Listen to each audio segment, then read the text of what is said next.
Oh. Venom, let there be squash Milky Ways. Venom. Oh, who are you? How old are you? You're not even dressed up. I love you. I love you, Eddie. Like a turd in the wind. Swing. Oh my God. What a movie. What a day. What a day.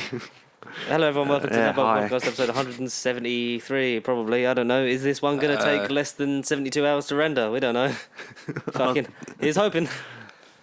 And we're in the same room, so Connor's not going to lag every 3 seconds. No, honestly, I'm fine. This computer can go and fuck itself. Sky High. Oh yeah, Sky High. That's an underrated movie. I like Sky High. That was one of the Disney. It was Disney. I made that.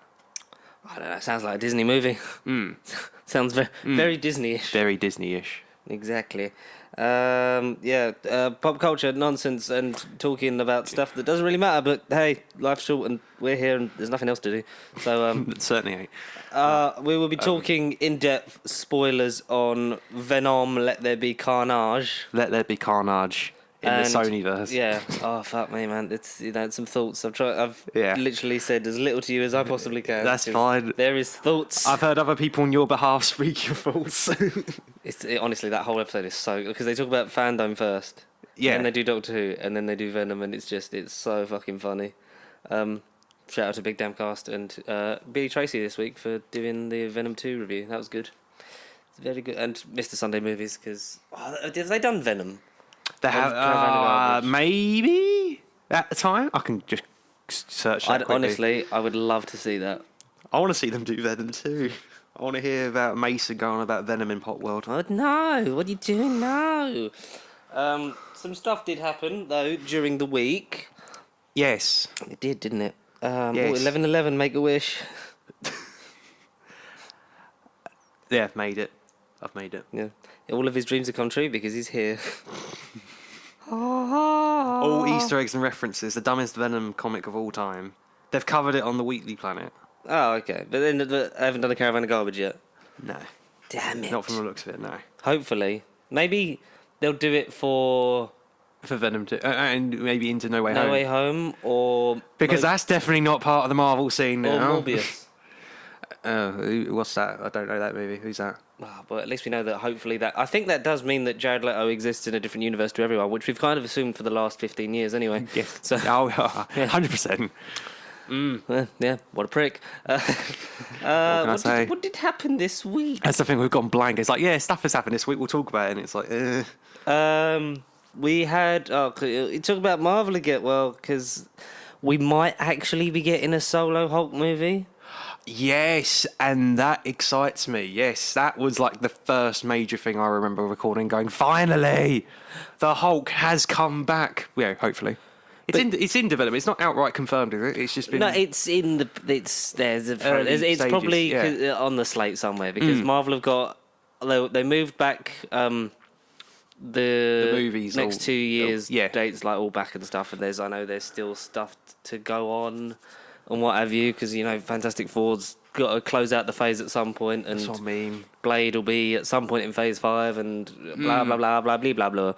But Universal still have first refusal.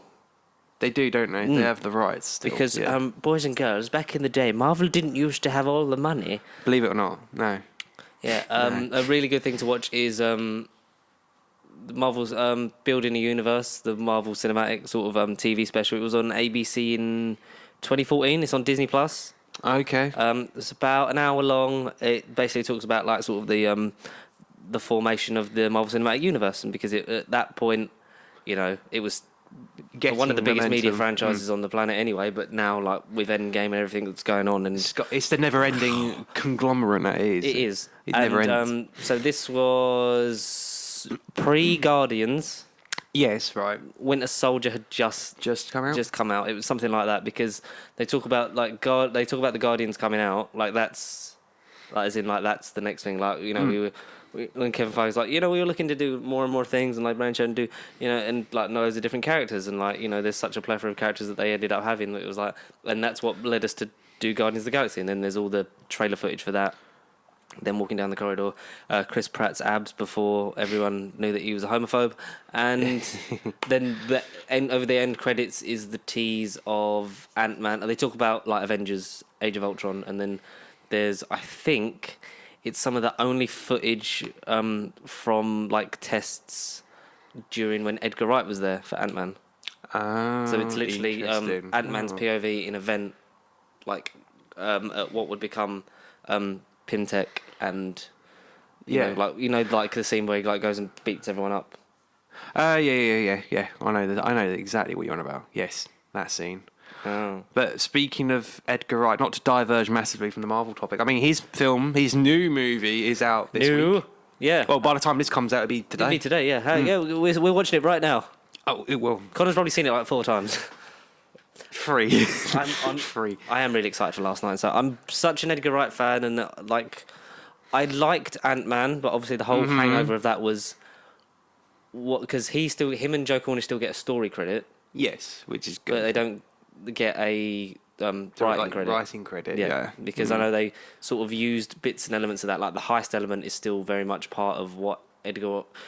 Because what I can gather is that he wanted basically Baby Driver, but with Ant-Man. Which I think that would be an interesting blend. In some aspects, yeah. Well, as long as Kevin Spacey weren't in it. Yeah, dodgy cast aside, yes. That's the only thing that literally annoys me about how many people didn't, like, gave up on Baby Driver. It came in the period where all the stuff came out about Kevin Spacey. And it's like... I do feel like I really want to rewatch it, because I remember loving it, like, not at the time, but when I first discovered it, it was one of the best things I saw. It's probably one of my favourite Edgar Wright movies, I think, because it's just so well made, and I can't wait for Last Night in Soho for the same reason. We get sexy, creepy Matt Smith in the past. I mean, who doesn't want sexy, creepy Matt Smith? Yeah, who does not want that? For me, sold on that alone. That's what I mean. It could have been 2 hours of him talking to himself, and you would have gone and watched it. Yeah. Yeah, I'm looking forward to that because Anya Taylor-Joy's in it. I don't remember the name of the girl who plays Thomasin McKenzie, the girl from Jojo Rabbit. Yeah, and the kid from Jojo Rabbit, the fat kid is Home Sweet Home Alone. Roman Griffin Davis, Home Sweet Home Alone. Like, yes, he is, isn't he? Yeah, that trait, like it's awful and it's a terrible remake, and it's probably, but it's probably going to be good for kids of this generation, and it's like possibly it just doesn't have a Home Alone feel. No. Our thoughts on Home Sweet Home Alone? I'm probably not going to watch it because it's going to be on not in a rush. I mean, I've got 900 films a week to watch. Though you got Ailing B, Rob Delaney. Like, there's loads of people in there. Like, that's such a good cast, but it just seems a bit. Yeah. It's the equivalent of a wet fart in a bin bag, but on film. But for the next generation that we're sadly not part of. Yeah, we've outlived them. We're stopping existing, aren't we? we've outlived when the Home Alone film comes out, we both depart for space. Yeah, and meet Patrick Stewart. I have to go now. My planet needs me. That's still one of the best edits for Mandalorian. Like, just with fuck, what's her name? I've literally forgotten it. What's her name? Gina Carano. Gina Carano, yeah. Yes. Like when she come out of all that horrible stuff, and it was like, I have to go now. My planet needs me. Then the Mandalorian sting just kicks in. It's like, this is how forgotten her character's name, but I don't really care about it. Oh, She's no, not do I? in No. Season 3. Oh god, that show, great, but you know. Unfortunately, we've got to get Boba Fett first, but I mean, hey, if Boba Fett seeds into... Boba Fett, I feel like Book of Boba Fett, my personal prediction quickly, it's got to be a bit of a prequel, you know, explain how he escaped the Sarlacc pit, because he certainly didn't escape years ago. But he was never always alive. Star Wars Battlefront 2, like the new one, that is one. like those two EA's Battlefront reboot games, if you will, that are not a patch on the original, but nonetheless are canon. As far as I'm aware, yeah. I've not heard anything contradicting that. No. Because then it would make sense, because Palpatine's in the game, and then somehow Palpatine returned. Oh, Jesus, that dreaded line. If you ever feel bad about, not getting your work as a scriptwriter through, just remember someone in Hollywood would paid a lot of money by Disney to write Somehow Palpatine Returned in a Star Wars movie. Yes. And that got through the fucking first draft. Like, that's insane. Yes, yeah, no. Goddamn Star Wars. Fortnite's the key to all this. If we put the clothes of Palpatine in Fortnite, then they'll know why he's back. I don't know why I went for George Lucas / Heath Ledger's Joker, but works. you kill one George Ewok, Lucas is you a kill Joker, one Ewok, right? and everyone loses their fucking minds. You could say he's a bit of a jokester. I'm gonna put more rocks in front of R2 and charge you $49.99 just for the Blu-ray. But the special edition, McClunky edition. McClunky. Oh. McClunky. Yeah. Weird. Well, Star Wars adjacent news, because that was almost like you planned that segue, because Hayden Christensen's back for Ahsoka. Yes, I mean, yeah, and then I also saw that he was in talks for something else. Whether or not it was Star Wars related, I don't know. But his name popped up for something. And I thought, fake. But I can't remember what it was. Fake news. Yeah, but yeah, he's Ahsoka. Yes. Oh no, he's in Obi-Wan. That was it. I got reminded that he is in Obi-Wan as well. Yeah, because that was one of the things that Ewan McGregor came out and said. It's like it's nice that we actually We're get back. to go another round of these characters, and bringing me and Hayden back together is probably his favourite thing about it. It's like, I love Ewan McGregor. He's such a great guy. He Great was actor, amazing. very Scottish, very lovely, nice beard. Great beard, even though I was like 5 years old. Hasn't really aged since 2005. He doesn't know. He clearly goes to the same euthological fountain as Paul Rudd, which is cool. The basically the Lazarus Pit. Hello there. Yeah, the Lazarus Pit. I think that once, like, when we see Obi-Wan for the first time in the show, it's going to be just a rush of nostalgia. It will be a magical moment. Because he's one of the few saving graces of the prequel trilogy. Like, the prequel trilogy. He really is. But I like how all media, like, goes around and comes around, and, like, the prequels are getting their renaissance. Like, some films that you didn't like are, more, but, like, everyone having a love for Quantum of Solace in the run-up to No Time to Die. And I don't quite get that one, but yeah. It's not as bad. No. Spectre's still the worst, and No Time to Die still sits very much in the middle of those Craig films for me, but that's just because Casino Royale and Skyfall are very good. Yeah, that's a valid argument, yeah. Yeah, so, like, we are children of the prequels, and while I can appreciate that they're not very good Star Wars movies, No. still for us, it was like, this was our first, like, exposure to the Proper universe. foray. Yeah, And it was, at the time. I can't wait to see him again. Hayden Christensen in Ahsoka makes sense, and it canonizes Clone Wars and Rebels more, which is good. Anything Dave Filoni touches has got to be canon, so that's a great decision. Have you seen the video that, like, Jon Favreau and Dave Filoni are fulfilling the proper plans that George Lucas had for the sequel trilogy? I have not. So I feel like I read a post. I forget who done it on YouTube, but it's basically like, or it was TikTok, I don't know, one of those. And they're talking about how obviously, like, the Disney sequel trilogy was not good, was not coherent. There wasn't really a plan, it didn't borrow really anything that he originally planned for the sequel trilogy. And then you're getting the stuff with, like, the Mandalorian, so you're getting Luke come back, because obviously it's set after Jedi. You've got Boba Fett and setting him up and going off in stories. You've got Ahsoka, the much-loved character created from Clone Wars by Filoni, and then tying that back in. So you're going to have live-action Ahsoka and Darth Vader together again. And I think that's nice. The appeal. Because it's sort of, you're going to almost get like a 3-act structure with their relationship in Clone Wars, sort of where they leave off with Rebels, where, like, you don't know whether she's dead or not, and obviously then her coming back, because...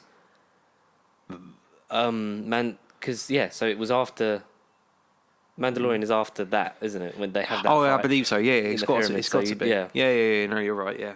And then we'll see the culmination of that. Yeah, because Ahsoka is set in, like, the Mandalorian timeline, assumingly set after her season 2 stuff, setting up Grand Admiral Thrawn. But if Darth Vader's in the mix, I mean, that's cool. If Hayden Christensen is the one that brings Thrawn into the screen, maybe. But then how would you explain Thrawn being thrown in with Ahsoka? Well, actually, what am I on about? Vader's dead, didn't he? After episode 6, he's dead. Exactly. Yeah, what am I on about? But is it flashbacks? Yeah, that's what it has to be. Is it False Ghost? Is it a bit of both? Because we're probably going to get some backstory, and it's not all going to be. But we're going to see. You want to know how I got out of that pyramid? Yeah, essentially, yeah. For some reason, I was animated then. I don't remember what incarnation I was. I just know I was animated. Galaxy 4. Lost episode. That was a lost episode. I was Galaxy 4 coming out in 2 weeks' time. Oh, yes. Yeah. Ahsoka, A Star Wars Story, is really a lost animated collection of... It's actually William Hartnell is portraying Ahsoka Tano. Big Finish screenwriting credit. Big Finish credit. I'm looking forward to it. I love Hayden Christensen. He's, you know... He really hasn't been in much since Revenge of the He's really just not been in much. He really. hasn't. If I've you not think even about seen him. like Who his is he? acting, Who is he? what's he been in? No. Basically, fuck all. He was in Have you seen Jumper? It's on Netflix now, isn't it? Yeah. Have you watched it before? I haven't You've never seen seen it. Not yet, no. So he basically has the power, like anywhere he looks at, like he can teleport to. Oh. So like he's on the run. He's basically okay. From what I remember, Samuel L. Jackson is chasing him because he's a criminal, Right. and he's on the run and he keeps jumping between, like, so he has a room. He has The a, multiverse. He has a room in his house that has pictures of loads of different locations, and then like Okay. then he gets chased and then like I want to go picks to where he Paris goes, today. Whoop. I want to go to Spain today. Whoop.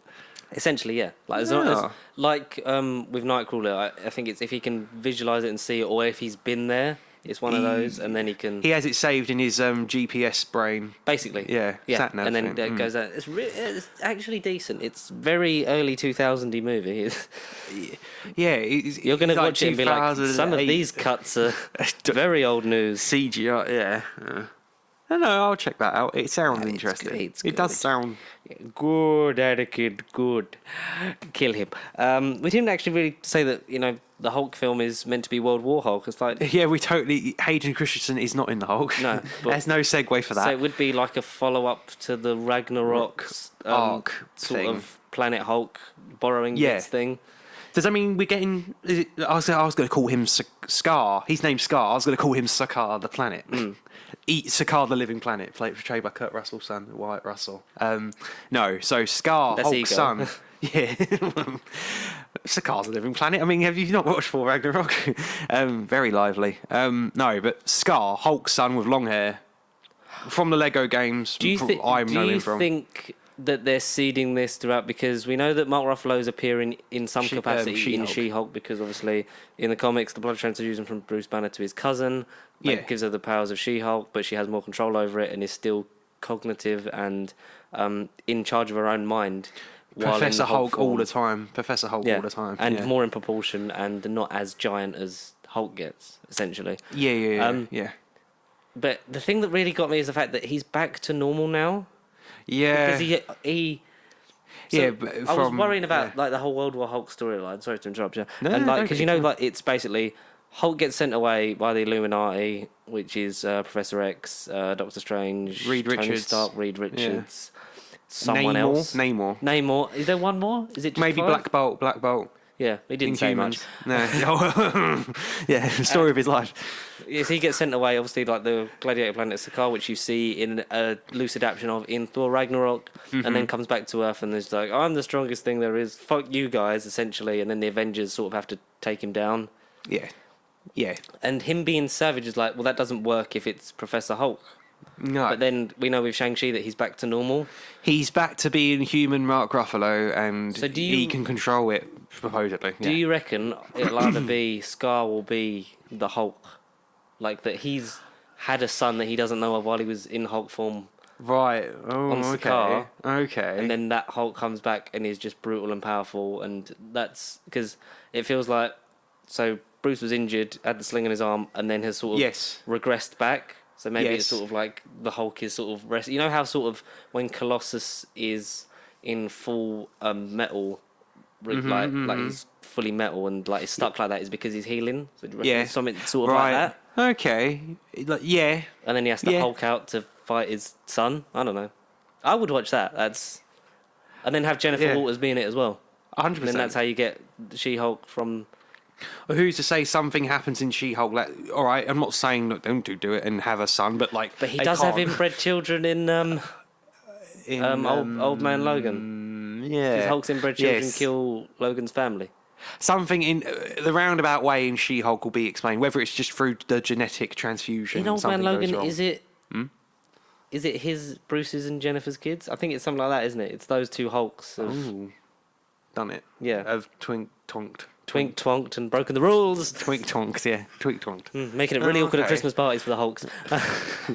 Oh, okay. I'm not saying that they'll go into that. I mean, be fucking brave. Especially on Disney Plus. I mean, it's new content. They could try whatever they want for their service. The following film contains flashing images and scenes of incest throughout.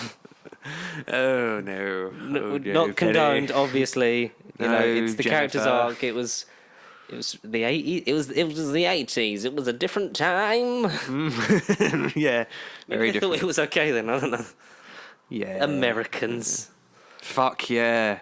in America, Hulk's America. Yeah, that's enough of Hulk having. topic. Enough of Hulk having sex with his cousin.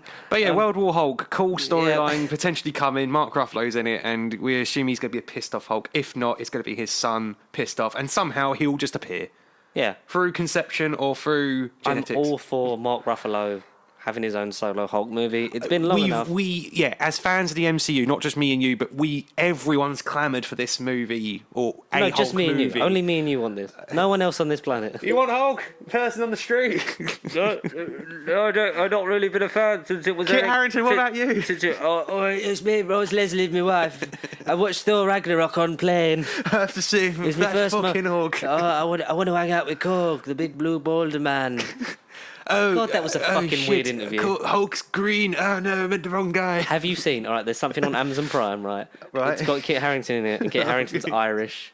Okay, what is I'm gonna find it, but I want you You want me? I want you to do what? to. What else happened? Do you know the stuff about Ruby Rose? The whole Ruby beef with Rose, her the and whole CW, leaving Batwoman Batwoman. stuff. Season 3 got announced, didn't it? But is that now not happening? I don't know about it. I knew No, it was the Fandom stuff- Season 3 got announced or something. Yeah, but it was the stuff about her having bad beef with the people when she left, and then them basically slagging her off. It's been this whole thing for like the last couple. I'm just gonna Google Oh, Kit okay. Harrington I'm reading about Ruby Rose. Oh, okay, blimey. Irish Fired, countering a story. This is emails. on Amazon. on Amazon. It's Check out Kit Harrington's attempt at an Irish accent on Amazon's Modern Love. Modern Love, okay. Okay. Let me see. I'm gonna turn it down.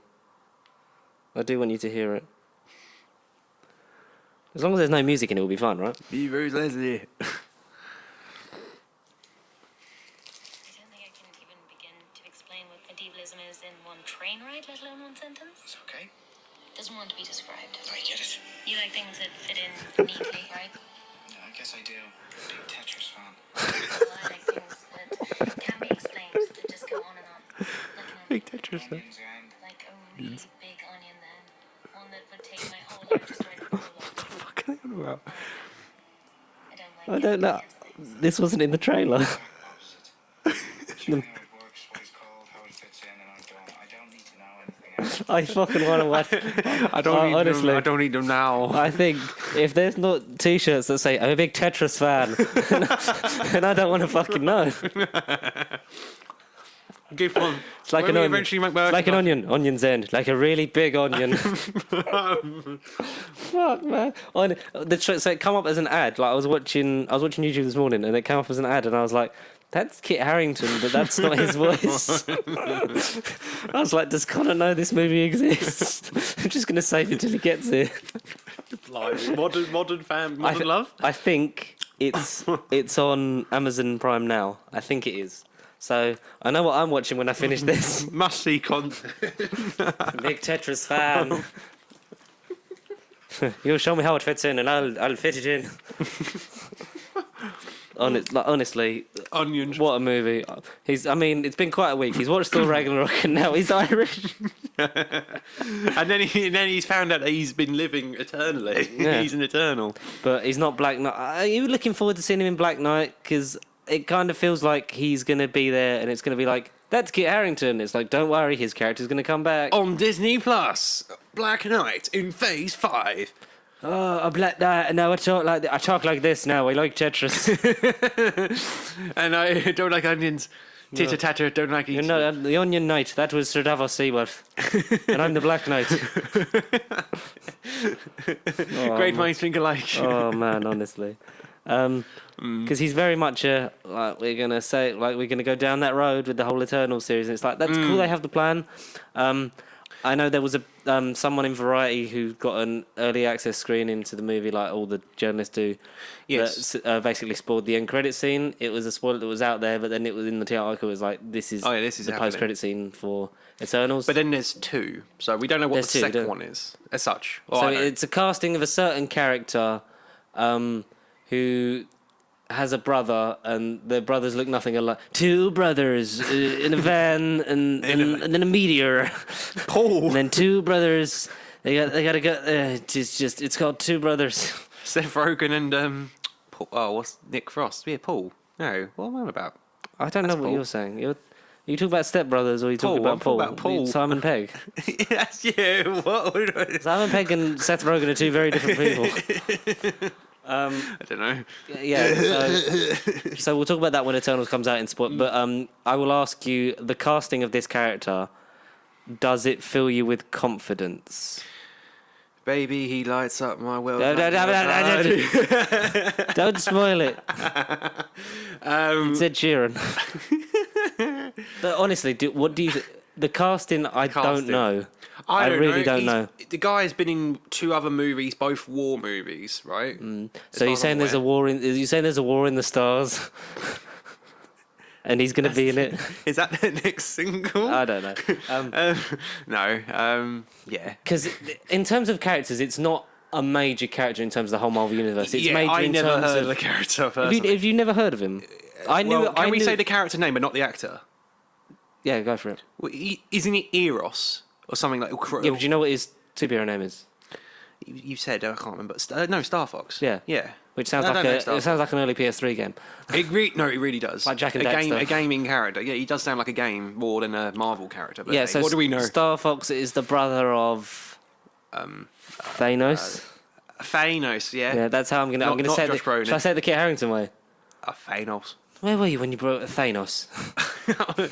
when they fought Thanos, where were you? When they fought Thanos. If that's the only scene with Kit Harington, I wouldn't be so. But then he was standing on a hill. He wasn't just in Camden. And then Where is Kit Harington? Was he in Ireland? Is Modern Love set within the Eternals film in the Marvel Cinematic is Universe? that part of the MCU? I'm undercover. Big Yeah, fan so of Tetris. in terms, but then like in terms of his relation to obviously like his brother, it's like this is quite a big character. He's never really sort of done anything major in the Right, comics, okay. as far as I can recall. Like not in terms of like he's not a superhero. Like he's nice. He's a great guy. That's his whole thing, and I'm assuming they're gonna play him British, Yeah, but then sure. you think that they'd be American because Unless he's a big Tetris Josh fan, Brolin. that changes everything. But why wouldn't you get? Who's Josh Brolin? Who's Who's Josh who's Brolin? No, not who's Josh Brolin. Has Josh Brolin got like? They should have got Sean Astin because Sean Astin played his brother in Goonies. Oh, They should have got Sean Astin to be Star Fox. I'm still living for the day that we get Jack Black playing MCU Hercules. Oh, that'd be incredible. Just That'd be incredible. fucking like asexual as fuck and drunk and fat and just having a laugh. That would be the ideal Hercules. But that's a story for another time because Star Fox. Are you excited? I mean, I don't know who the character is, so Cool, let's move on. I don't know who he is. What yeah. other Speaking of Sean Astin, something I went on personally. you went on Sean Astin's Twitter account. and found out he wasn't a big Tetris fan. Shit. Waste of time that was. No, I went to Mordor and Gondor and Rohan and How did you do that with all the travel restrictions? COVID pass, isn't it? But from my Oh yeah, TV, they don't have COVID in Middle Earth. no, definitely not. No, so I watched Fellowship of the Ring. If you don't know what I'm talking about, Lord of the Rings. I watched Fellowship of the Ring a few months back. Weren't you- really into it. Are you in anticipation for the series? I am now. Now that I know what the fuck it's So all you've never- about. have you never I watched had them? genuinely never watched the whole trilogy. Never read the but books? No, the books are like 1,000 pages long. There's You read Stephen King's It. I've got it. I've not read it. I've started it, and that was it. You've read some of it. You've read more I've than read none. some of it. No, so one thing I have nearly finished is Philosopher's Stone. I only got like 20 pages left, Well done. and that was only Welcome to like 2001. 2001. Or 1997 when the book came out. It's only a year older than me. Well, yeah, it's only a year older than me. When were you born? Not 98. yet. Yeah. Were you? Yeah, Oh, yeah, you little you bit. guys are not knowing. You little baby boy. You bought 97. I was born 96. So you're older than Harry Potter itself. I am older than Harry Potter itself. You're older. I existed before it, and I'll exist long You after shall not J.K. be Rowling fucks it into the ground. Enjoy Harry Potter, fuck J.K. Rowling. That's my only message. Continue. Enjoy Lord of the Rings and not The Hobbit. I don't know. I'll I can get down with that. I'll get on to The Hobbit another time. Watch the first film and about 20 minutes of... The last one. What the fuck is this? Desolation of Smaug. And then leave it. And yeah, I got everything I wanted out of those movies by then. Oh, okay. When you get up to the spiders in the second film, I'm like, yeah, this is everything I needed from the book, and goodbye. Goodbye. But I still watched all three. Fuck me, Battle of the Five Armies it's tough. Because whereas each film is a book in the Lord of the Rings, they made this very small Hobbit book into... Yes. Because it was really just going to be a two-parter. It was just one book. That's what Guillermo del Toro wanted to do, and then when he left the project and Peter Jackson came back, and then the whole thing of like, you made it a trilogy last time, let's just do a trilogy again. Sure. That works. And part of me is waiting for the whole Middle-earth collection on 4K. It's out. I think it's out. Yeah, part of me is waiting for it to get here. Oh, right. No, just... Because I'm at that mind of like, I want it for Lord of the Rings. Of course, yeah. Because for those, have you watched the extended ones, or are you just watching? So just to clarify, on Now TV currently, I mean they've been on there for God knows how long, but I watched the 3 theatrical editions of Lord of the Rings, Fellowship, Two Towers, Return of the King. The only one I felt incomplete was Return of the King. I mean, what the fuck happened to Christopher Lee Saruman? What happened to him? Oh, don't change Chewbacca then. Watch the extended one. Yeah. Watch like the 9 hours. I'm gonna have to go through it again. Yeah. Like especially with Return of the King because it just doesn't end. Like, That's the thing. It didn't. No, I think Quick roundup. I'd say Two Towers was my favourite. Battle of Helm's Deep. Epic. Return of the King. I feel like it wasn't bad, but for me there was too much battle. There was too many battles. Too many, and then the Ghost Army, and then it was like they just appeared and go. And but hey, I don't know the extended. I haven't read the book. I don't know what was cut out and what isn't. And blah, blah, blah. There's a lot cut out. It's a good 40 odd minutes cut out of Return of the King at least. Yeah. It's honestly, and most of it's just the ending. It's like, and then we're gonna do this ending, and it's like, all right, you're gonna end, and then it just carries on. It's like, the movie ends, and then you have I'm going the- to buy you a cat, Frodo, and you're gonna watch that cat grow up, and then it's gonna die, and then we're gonna bury it, and then the sail film away in won't the end. boat. We're gonna sail in the boat and say goodbye to everyone. The soundtrack's phenomenal, but It's gorgeous. New Zealand is beautiful. I still want to visit it. It's such a gorgeous looking country. I want to at least go to where they filmed all those battles. Yes. Well, you'll have to go somewhere that doesn't exist, but it's great. Yeah. Have you watched The Hobbit or not? No, I haven't. No. So I did it last Friday when I was off and not leaving the house, and I lie Thursday night into Friday morning, and then I went to sleep and did Return of the King a few hours afterwards. So in the span of 24 hours. Yeah. And I have to say I very much enjoyed it. I didn't. Do you care get the a week hype? ago. I kind of do now. With Lord of the Rings, Hobbit, I haven't touched, and I want to see Bilbo Baggins, but I know it's not Ian Holm, and it's ugh. He's in the start. But it's Martin Freeman Yes. then for the majority. Because for it's the rest. set- it's set- in the past. I know it's a prequel. It's his 100 and something birthday is when he's writing it, and then it goes back to I think he's meant to be 50-ish. Right. I Okay. think Yeah. that's how old Martin Freeman. Yeah, so it's a good chunk before because the bookend, like the start and the end of the whole Hobbit thing, is him writing it, and Frodo is there for like a bit because they're like, let's just fly Elijah Wood out to film for 3 minutes. Okay. And it's Sure. and some of it's good. Like the cast is great. Like and James Nesbitt is one of the dwarves, but it's very much like we're trying to recreate the vibes of the Fellowship. And it Like, just doesn't So translate you've got as the well. 12 dwarves, you've got the Dwarf King, who's Richard Armitage, who's as sexy as ever, even with that big prosthetic nose. And You got the next Orlando Bloom Legolas. Orlando Bloom's in it as well. Oh, okay. Oh, he's actually in it. Okay. Yeah, so he wasn't good, like, because the whole thing of, like, it was obviously, like, set before or whatever, so they had Orlando Bloom back, because I remember him saying, like, yeah, Ian McKellen's in it, Yeah, and which then is Orlando great. Bloom, and then very briefly Hugo Weaving, Yeah, okay. and the guy that plays, I forget who plays Orlando Bloom's dad. The one with the big antlers. He's in it. Oh, okay, yeah. You get Kate Blanchett for a little bit. Right. Right. You get Christopher Lee for a very small amount. Very small amount. Because obviously he's very 30 frail, and it wasn't long before he died. He definitely was like, I need to, do my this. bit. Yeah, Yeah. do my bit for even if it's flying out or just recording like at home, and then they edit it in. And it was like, for someone who was 93 at the time, it was like, yeah, what a fucking hero. Because he's the only person that was in the Lord of the Rings trilogy who met J.R.R. Tolkien. Yeah. Yeah, I saw that online. So that's pretty cool. And Christopher Lee's just a badass. Rest in peace forever. Evil King. And Count Dooku, yeah. Yeah. Like that as well, like doing Star Wars. Like it's like you'd never think Christopher Lee would do it, but fuck me, he's amazing. Yeah, so definitely the first film is probably the one you're gonna have the most fun with. Right. Because you're like, oh, this is cool, and it's merry, and it's like you could see where it was gonna be 2 parts. And then like it feels long and drawn out for about half of the second one and like all of the third one. Okay. Like the battle at the end is and Evangeline Lilly's quite good as a completely original character.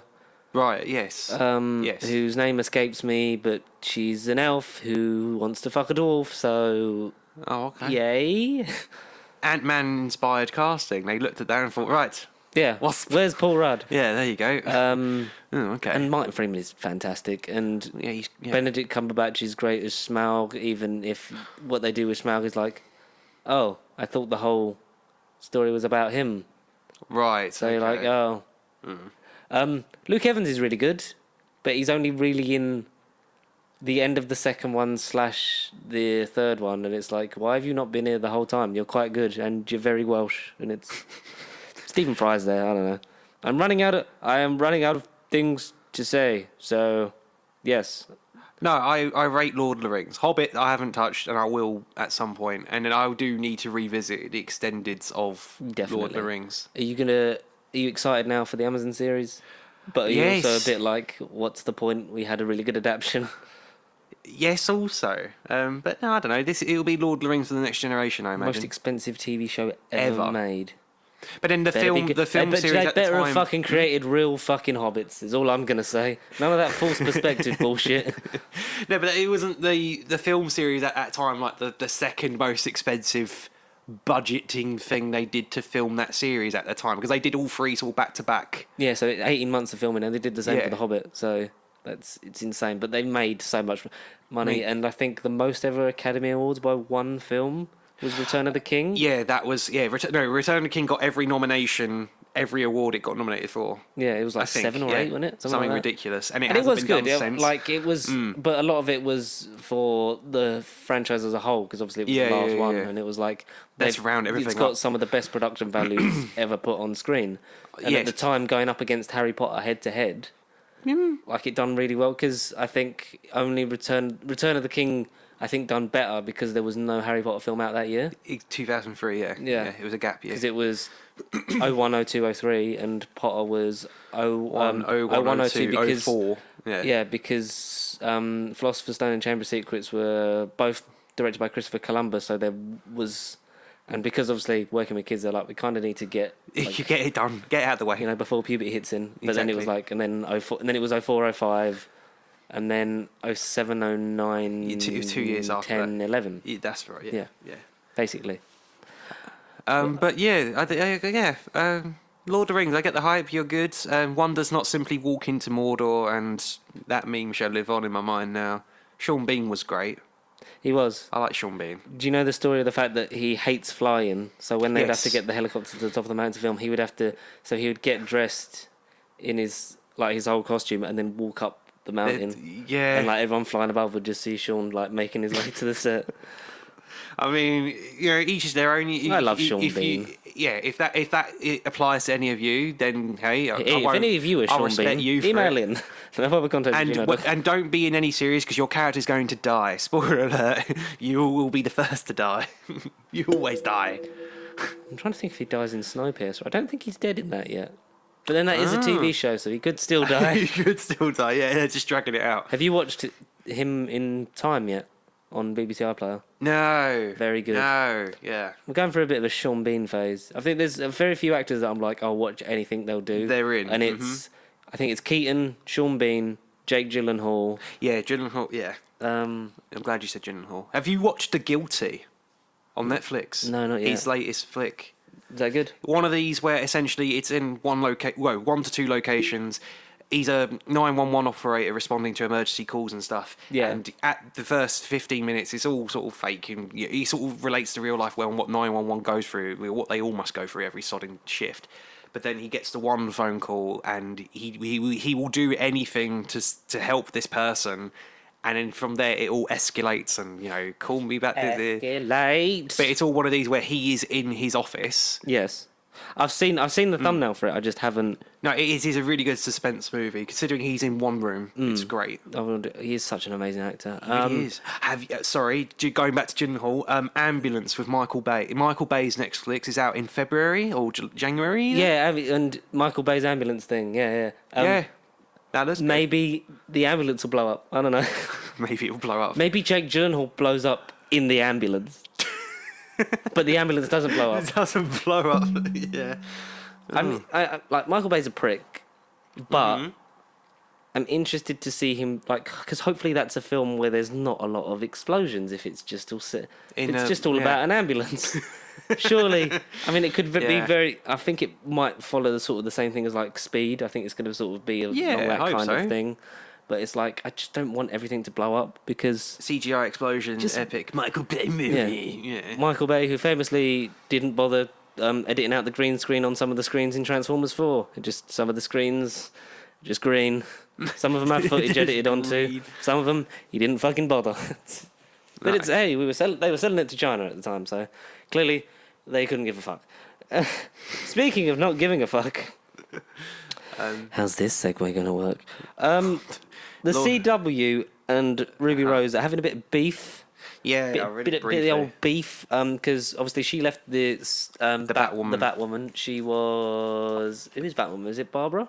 Barbara Gordon. Yes. Yeah. So Commissioner Gordon's daughter, whether you're talking about J.K. Simmons, Jeffrey Wright, or Gary Oldman. Either one of their daughters. I rewatched the Dark Knight trilogy this week, and I was less so in Batman Begins, but the IMAX shots on a PS5, or just on a standard Blu-ray, on a PS5, on a 4K telly, I was just like, why can't the whole movie look like this? Like, so, the whole heist bit at the beginning, that's literally all in IMAX. Yeah. The bit when he's in, Shanghai, when he's getting the guy out because he's got all the bank stuff for the mob and shit like that. It's and the truck bit with the Joker, all that stuff that's in IMAX. It's this is gorgeous. This is what it should look like. And then it just kept switching out, and I was like, oh god, I forgot how bad Christopher Nolan is at just switching aspect ratios. Because they campaigned for, I think, Dark Knight Rises to be all in IMAX just because of how well it was received for the parts of the Dark Knight. And I would like a Christopher Nolan film that doesn't switch aspect ratios every shot, because Tenet was the fucking worst for that. Dunkirk was quite bad for it. Inception less noticeable, but yeah, it was... for Tenet it was it's big, small, and I'm looking at Robert Pattinson please, Batman, make it stop. Expand. Fucking John David Washington, please be in a film that's just one aspect ratio that's quite good, and he is, and it's called Black Klansman. Oh my god, that was a great film. Yeah. So, she left after one season and then has been replaced. It's an original character now, and it's I forget the woman's name, but she's obviously yes. She's mixed race, so it's better representation, and it's an original character. So hey, well done CW, you didn't just Pan be lazy. After one season. Yeah. So she's alleged toxic behaviour from high ups, within the whole production cycle, the whole production setup. On the show. And the way she was treated, others were treated, and the filming, the grueling schedule and stuff like that. And this obviously, we've had some accidents, horrific accidents in terms of production teams in the last week or so, with a prop gun not being looked over properly, and just being handed to Alec Baldwin, and then it sadly killing the cinematographer. The name escapes me. Helena? Something like that. If you could just look that up, because obviously that was obviously a very tragic incident. But there were shortcuts taken on that production because there's meant to be a prop person with it at all times. Helena, I can't even pronounce it. Halyna, Helena. Helena, Yeah. Helena Hutchins. Yeah. So rest in peace. Thoughts with her family because that was tragic. Obviously, Yeah. Alec Baldwin didn't mean to kill her, but still No. should be liable in some capacity. But a lot of the fault lies with the production. The production. Because there's meant to be someone with the gun at all times, and they have to, after each shot, like check it. Like, so they'll record a bit and go, all right, they check it again to make sure like there's no blanks in it, or that like there's no, like the chamber's empty, decommissioned or whatever. Like it's a cold gun. Yeah, so I mean, a gun inspector essentially. They've got to, But they're meant to they're meant to have that. Then to the assistant director, and then the director like has to be there as well to like make sure like it's all going through. None of that. Apparently, just the assistant director just grabbed it, handed it to Alec Baldwin, and then and just went bang. yeah. But apparently, it misfired the day before. Right. So like, it went off twice the day before and once the day before that, and they had got a new prop master or whatever, like they'd got them. They were new on that production, so that doesn't really bode well for them. So that's it really don't. Hearing all that, no. But and that production, I think it was them and other production like companies, whatever, was like gonna stage a strike because of long working hours. Like on that film, I think it was they were meant to have hotels right near it, so they could like go back, rest, and then be straight to work for the next day, but made them work long hours, and then were like, oh, you've got to drive like 80 kilometers to, you got to drive home like knackered and then come back. Yeah. And it was like, so poor working conditions. So that's a whole thing through the industry for a while. That obviously needs to change now more than ever. The project is Rust, isn't it? The film's called Rust, I think. Yeah. Yeah. So we hope that gets sorted accordingly and the right people are punished, and the family is well looked after for the future, because that is a terrible thing, because she was married, she had kids. Yeah. So, it's, you've lost a wife, you've lost a mother. It's a terrible fucking accident. People should be more careful. And Ruby Rose was making similar accusations to the overworking on the Batwoman. But CW have also come back and said that her behaviour wasn't very good. Oh, okay. That basically sort of like, apparently she was would talk to like production assistants like trash, would storm off the set like not getting her own way or stuff like that, and doing her lines, and asked like her green room. She asked for like 6 heaters in it and like loads of different like snacks or stuff she likes, because she's used to the heat of Australia or whatever. Right. So like they'd set that all up, and then she sort of just went, nah, I don't want that. And sort of like, so someone who had spent like 6 hours that morning setting that all up for her before she comes in. Yeah. Because obviously they work around the clock. Actors, pretty easy job. You come in, everything's set up for you. You just say your lines and go home. People have to be there for 6 hours to set it all up, 6 hours after to take it all down. They have to coordinate everything. Like, these people work hard and they should be paid better and better looked after. So, it's a bit of a toxic breakup. Yeah, to say the least. Yeah. Because she was talking about how she was sort of gutted that she didn't get to do what she wanted to do with the character, but it's not her fault, basically saying that CW essentially ruined Batwoman and the character, and she sort of like was apologising to the fans. Right. But it seems like there is faults on both sides. We'll never really probably know the outlay of it because we were never there. No. And even if we did find out, it probably wouldn't be for a while yet, especially not while the Batwoman TV show is still going continues, strong, because they're going to not want to pull focus. They want the current star to have a lot of fun and carry on doing what she's doing and be better, bring better representation for the greater community at large. So yeah, there was that. Doctor Who news. Whoniverse. We've got titles, haven't we? We did 2 titles. Yes. With a tease of a third. Oh, good. Rumoured to be Terror of the Weeping Angels for the third one. Oh. But so it's Doctor Who Flux. They're episode titles, but it's also being sort of labelled as Chapter 1. So Chapter 1 or Episode 1 of 6 is the Halloween Apocalypse. Halloween Apocalypse, that's right. And then Episode 2 is War of the Sontarans. War of the Sontarans. I was going to say Terror of the Sontarans. Great title. Very good title. I like War of the Sontarans, yes. It worries me how we're going to market it when it comes to DVDs and Blu-rays. But I think it's just going to be a steelbook with Doctor Who Flux on it. And then it will say like... Bracket series. And then it will say like the complete 13th series or something like But hopefully they hold out long Or do you enough. think there'll be dicks and release Flux as the 6 episodes, and then when they get to the next series next year, and then they'll release Flux alongside with the series? Do you know what I would do? Because obviously no Doctor ever like goes on to the other one, because that's why. But also, sorry, do you think this year's New Year's special, the one we've had beginning of this year, Revelation, do you think that will be included with Flux? Because that's had a standalone release, but do you think that could be? That's what I was going to say, because Resolution wasn't going to be on Series 12. No. But then fans campaigning basically was like they included it in the Series 12 steelbook, and rightly so, because it feels like a sort of end to Series 11 and start of a new 12, thing, yeah. and 11 had already come out, so you can put it back on there. It's one of the many reasons why I'm pissed off that Twice Upon a Time isn't on the Series 10. But I've taken Exactly. to just taking my copy of the 4K Twice Upon a Time and just sticking it in, because it's not separate disc holders, it's the two side ones that you can stack. So I've just literally stacked Twice Upon a Time in the Series 10 steelbook. Okay. Sue me. Sue you. And yes, so basically, yeah, that's a thing. And I want it to be Revelation of the Dalek. I mean, I'd rather not have John Barrowman in anything until he, repents and actually makes an effort to fucking fix himself. But he's not gonna yet, because it's John Barrowman, and that's a whole different never-ending thing. debate. Yeah. So I would do Revelation of the Daleks, Flux, and the specials, or Revelation, Flux, and then a separate, because you had the 50th specials, like you had them, so you could do like the two specials and then Centenary and call it like the specials again. I don't know. The Chibnall collection.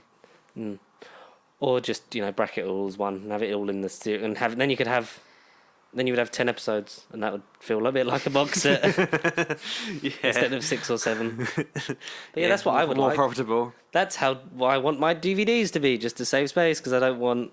I Millions and don't millions of want copies. Revelation on its own, Series 13, and then each special individually, or like the specials. No, just exactly. Fucking streamline it. I don't have enough shelf space. Hashtag save I will the do when shelf season space. 17 comes out, but this time when I open it, I'm going to check that the back one is all stuck on properly, because I need to get glue dots and fix season 24. Where that all ripped and fell off, so that's great. But it's only Sylvester McCoy's background. It's not his. It didn't rip Sylvester, so that's good. Thank God. Yeah, thank God. The face of the show at that time. Yeah. Yeah. So War of the Sontarans with a guest cast list. Oh, a guest cast list. Yeah, I did send it to you. So it's got Sam Spurrell as Swarm, Jonathan Watson as Skark or Centaur Commander Riskor, Sarah Powell as Mary Seacole, Jacob Anderson as Vinder, the recurring character, Sue Jenkins as Eileen, Paul Broughton as Neville, brackets Dan's father, Steve Orman as Joseph Williamson, Gerald Kidd as General Logan, presumably another Sontaran, Rashenda Sandel as Azor, which is the other person, the other blue person? I don't know. The blue people, the weird crystal blue people that were sort of like, Doctor, you need to do this for us to get this thing. Key to time. Jonathan Mathers as Passenger, Nigel Richard Lambert as Priest Triangle. Sure. And the biggest surprise, Yes, which I was stoked for. which as soon as I got it, I sent it to you, was Dan Starkey as Svild. Svild, yeah. Starkey previously portrayed Commander Strax. So I'm guessing Svild is the name of the next Sontaran. Yeah. He's got to be. So, Sontaran. are you excited for Dan Dan Starkey? Starkey. The Russell era is back before Russell is back. Way. Well, mainly the Moffat era, because he was mainly around in that. Oh, he was okay, he was Score, the Bloodbringer in Sontaran Stratagem, and then he was obviously Good Man Strax. Goes to War. Is a Sontaran in that episode? Good Man Goes to War. Yeah, Strax is in it. That's when Strax Strax was comes back. That's when, because Strax is, perhaps my penance is over. I hope to see you on the battlefield where I will destroy you. I hope it's a lot more of that attitude still. Because obviously it's going to be new prosthetics, because the old prosthetics design for the Sontaran faces themselves are different now. Mm-hmm. So be interesting for that. Will we still be able to recognise him? I'm sure we will, with his teeth and his tongue that he always sticks out. Because His that's lovely Sontaran thing. facial features, yeah. Because he was such a fanboy that it was like, I'm going to do what the old Sontarans used to do and just like stick their tongue out. And yeah, because he's in the Sontaran Stratagem Poison Sky, obviously gets killed off in that as Score, and then he's an unnamed Sontaran in End of Time that's about to shoot Martha and Mickey, and then David Tennant whacks him on the back of the head with a mallet, That's right, yeah. and then he's Strax Yep. in the 11th and 12th Doctor's eras, which is just the biggest shame for me that I hate with, when you get recurring characters and then they just go and They never just talk to them disappear. again. So like the last time we see the Paternoster gang is Deep Breath. And then he just goes, Strax, Jenny, and Vastra. I'm never going to see them again. Never, ever, ever. I'd love to see them come back in some capacity. I mean, I honestly they would. have been back in Big Finish. They've got their series but I going want on strong. Yeah, on screen. proper. Oh, no, I know what you mean. I yeah, want Jenny, proper. Vastra, because we haven't seen the Silurian design in a while, which was No. a Chris Chibnall episode. And Jenny was great, and Strax is just so fun. And I know he became just stupid comic relief guy, but he was fun. Don't worry, sir. I think I've got him rattled. When the fucking whisper men are pulling his heart out of his chest.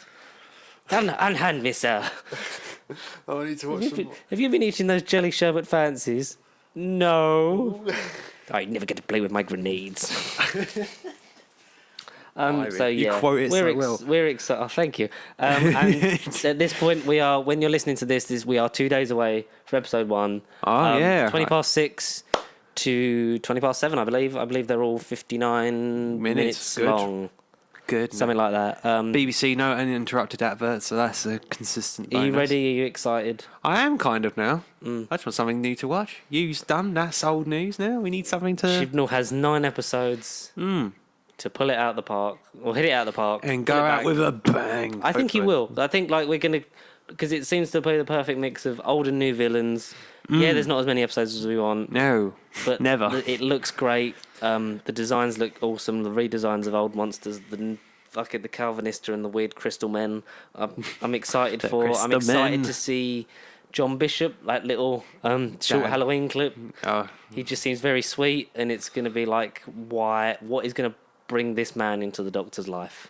And I can't wait to see is it. he going to be that trick or treat person in the clip, Yeah. and the doctor's going to tell her, "Go, can I have some candy? Ooh, piece of Do you candy. have any sherbet lemons?" Sherbet lemon. And we got 9 episodes to see how Single digits. let's see how the Chibnall era ends on a high. Let's do it. Even if it gets people to the point of, you know what, wasn't really a fan of the first 2 series, but third series was A-okay. A-okay, yeah. And that's what I want. As long as it because hits okay, then that's acceptable. I think it's going to be his best series. I hope so. Because the third is always when the doctor and everyone hits their stride, like we've said previously. But then Jodie's not really been given a stride to hit yet. No. It's like, here's some cool No. moments. Let's not fucking ever come back to these. Mandip Gill also confirmed in the Radio Times interview that she is not involved in the upcoming RTD2 era of Doctor Who, set to launch in 2023. Therefore, assuming that, because obviously they had the picture of her and her and Jodie, they've wrapped on Doctor Who. So assuming that they've both left, and she was talking about how when Yaz goes back home, that she's essentially going to be the best police officer. Yep, she's still a police officer, guys. Remember Confirmed. episode 1 of series 11? Confirmed. And then a couple of really good moments in Can You Hear Me that we just sort of just glossed over because, why are we going to focus on someone's mental health? I don't know. Could be a good story. And because she's seen aliens, she's seen everything, so she's going to be the best darn police officer that Sheffield's ever had. But also, where we talked about John Bishop, like, not knowing because the Doctor revisits, like, sometimes visits old faces or whatever, because we don't know if John Bishop has rapped, because we never had a thing of, like, oh, and he's... we never got the same thing of, like, oh, thank you, John, like, he's finished on Doctor Who and blah, blah, blah. We know he's in the specials, Yes. because he was there, David Bradley was there, Mandip Gill was there, no sign of Tosin Cole. Don't know if that's because he's filming that new show in America, so I hope that's going well. It would be nice to get a goodbye from Ryan as well. It'd be really morbid if they've just killed Ryan off screen. Yeah. All right. And Graham's just like, yeah, just do this now. Tune into Big Finish to find out what happened to Ryan. Yeah. I wouldn't be surprised if there was Ryan and Graham series. Yeah, Yeah. I think that'd be fun. when the yearly clock runs down when they can use him. I wouldn't be surprised if it was like fucking Bradley Walsh, Go and Tosin fishing. Cole. Yeah, Sea Devils. In They a go fishing lake. to find the Sea Devils, yes. And the Sea Devils, they kidnapped that guy from Morning Fell to Earth that was throwing the kebab salad. Tim Shaw. Maybe the kebab salad man is friends with Eggman from knocking on You Graham's door. mean Jim Carrey? Yeah. So, yeah, excited. Yeah. But also there was a thing of them saying that they, like, as far as they know, they're not in any plans at the moment for RTD. But I wouldn't be surprised because Russell was very of the mind of when it's in his era is that the whole point of the victory lap in End of Time was wrapping up all those characters' story in a nice big bow, coming full circle with him going back to Rose's estate. Where it all began is where it ended for David, and his whole time on the show is like the first bit you see is like the Powell estate, and that's the last thing you see before he leaves and then regenerates. But it was a thing of wrapping all those characters' arcs up, but leaving them in a place that like if you want this to be the last time you see them, you know that they've gone on to live happy lives. Yeah. Hopefully Martha got a divorce. Yeah. But also left it in a point where I know Stephen's going to want to create his own characters, but if he ever wants to use mine, By all means, they're have there it. because Yeah, you can have just it. pick them out of any point in that because you know where they start, you know where they end. You can just sort of. Big finish. Shame Take to him you into that, guys. yeah. You know how these characters end. Just feel free to make a And I series out think of them. as much as he didn't say it because he was just tired of the show by the end, Stephen sort of did the same of like wrapping up, or essentially like killing off all of his companions in some way. Of, Sure. Amy, Clara, and Way to Bill. put it. But they were in a place where they could have been used again, which would have been nice. And hopefully he will. And I wouldn't be surprised if he used, because I know that I wouldn't be surprised if Ace came back. Just I for a feel guest like appearance she because he always needs wanted to do yeah. that with Series 5 of Sarah Jane Adventures. I wouldn't be surprised if he brought back some of the character. Like, I wouldn't be surprised if Dan was in it and sort of did like a Mel and just sort of like left. Maybe was there for like half a series or whatever and then went. And then gets replaced by it. And I would love all these characters Yeah. to be written by Russell is what I'm saying. And Yeah, I don't no, think, I sure. don't think that's a bad thing. no, I totally agree. I wouldn't mind any of it, and I think if the story like was there for it, he would do the same for Amy and Rory, Clara, Bill, Everyone. his own characters from his first era. Yeah. Everyone. I think I would like to see what he would do with Bradley Walsh, and I'd like to see how he would write him as well. And Tosin Cole as Ryan Sinclair. I wanna see how he would do Ryan Tosin, Sinclair. Mandip, all of them. I'd love to see all of them, and maybe we get Vin because Jacob Anderson was talking about how there's lots of very important and popular recurring characters in Who, and listed like River Song and Osgood as examples. Okay. And yeah. said like I hope people enjoy Vinder as much as they've enjoyed those characters, and sort of He wants to becomes be- like a fan favorite. He wants sort to of be put on a recurring character. pedestal with them. Yeah, Okay. because obviously he's a Yeah. recurring character throughout the series, so it's not just like a guest bit Yeah, or a but- full companion. You're very yeah. much in the. Hopefully, yeah, he could be the next sort of that to sort of reoccur throughout the Doctor's many lives, on screen, off screen, in the future. He could be. Maybe here and River there. Song is Vinder. You know what? Maybe there's a secret incarnation. Yeah, maybe. I wouldn't. You've cracked it. I wouldn't. Wouldn't surprise me. Crack to be honest. everything. So yeah, we look forward to Sunday the 31st. 2 days from us now. 2 days from you listening to it. Yeah, It's like 4 days 4 for as we us. listen to it. As we make this. Mm-hmm. But something that is going to get made now, like, so in case you guys hadn't been aware, I keep talking about a code word, and this code word is called done, as in D-U-N-E, Dune. I'm kidding. My friend called it done, and ever since I refer to this project as done, it just made me laugh every time. But Dune.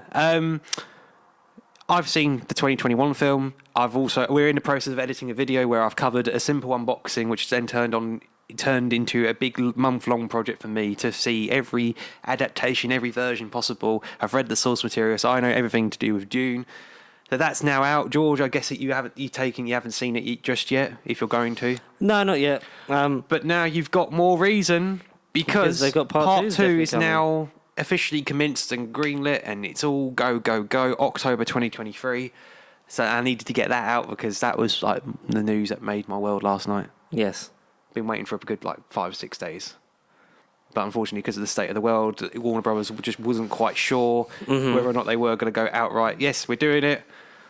All the River Song big finishes are on 50% off. I think I've actually got all of them, or most of them.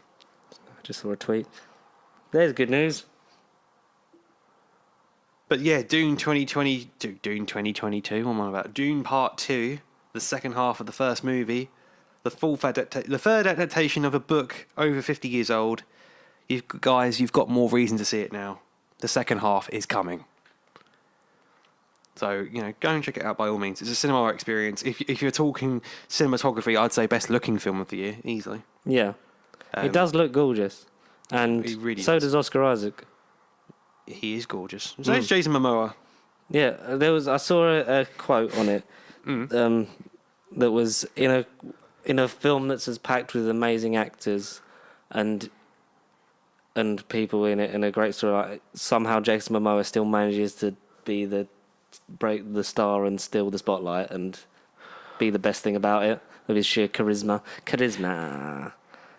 I would say, yeah, his character that he portrays isn't everything charismatic. Like, in the book, he's written to be like the soldier that Timothy Chalamet's character Paul sort of wants to be and sort of aspires to be. But to me, every sort of other adaptation of it doesn't really quite come to me as charismatic. But Jason Momoa and Timothy Chalamet do have a nice vibe in the film, and he does just bring his own swag to the role. So you could say, oh, he isn't the best fit of the character, but I think he does bring his own bit to the portrayal. That Jason Momoa was definitely memorable, and he brought it a bit to life. But it felt like himself playing it. He saw Jason and not the character of Duncan Idaho.